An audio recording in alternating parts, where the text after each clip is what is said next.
Here we are in March, and believe it or not, March is Colon Cancer Awareness Month. It is the third most commonly diagnosed cancer, and it is the second leading cause of cancer death in both men and women. On average, 1 in 23 people are at risk of developing this disease. So now is the time to be proactive and get screened. And this morning we have brought in an expert to help us with this, a friend of the show. You've probably seen Clarence Doss. Thank you for being with us. We bring you on oftentimes to talk about legal issues, but you are now sharing your very difficult battle with stage 4 colon cancer, and you kept it from people for pretty much the whole time you were fighting it, right? I did. In fact, I was running my law firm. I was dating my girlfriend, who's now my wife. She knew about it. And I was coming on here with you every morning about once a month during the entire time, fighting it and then leaving here and going to chemo and going to radiation and doing everything that you need to do to beat the battle, and thankfully I did. And you are young to be getting this, but that's not uncommon for colon cancer? No, so I was 31 when I first learned that I had colon cancer. I'm 33 now, and normally people think of colon cancer as being an over 50 disease or condition. You have because you don't even get screened usually until you're at age 50. Right, and the studies now are showing that people in their 30s are experiencing colon cancer at a higher rate than ever before. And I was 31.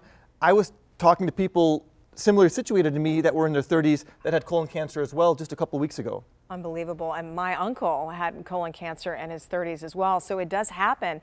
What were the signs? Now looking back, obviously you didn't know at the time. What were the signs? Well, I was very busy at that time. I had just left the prosecutor's office in Oakland County and started a law firm, and I immediately felt a change. I was having stomach aches. I started losing weight for no reason. Usually people have a reason to lose weight. I just started losing weight.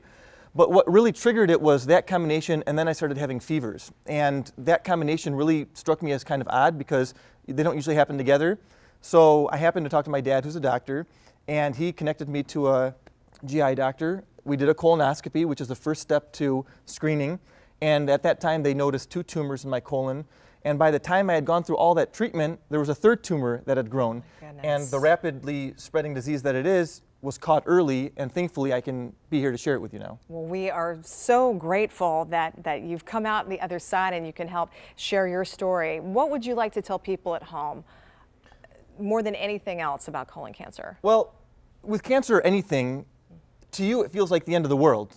And unfortunately for some people, it's the worst thing in their life. But if you can sit there and remember that someone like me went through it, and that there's millions of people around the world that come out of it and can do the things that I try to do every single day, which is live life normally, hopefully there's hope for them. Hopefully you find some kind of strength and know that this is not the end of your life. There is hope, and you can get through anything. You are so inspiring, Clarence. Thank you so very much. I'm sure we'll be seeing you talk more about this in the future because you really have given hope to so many out there and helped raise awareness about this devastating disease. I appreciate it, and I'm very thankful.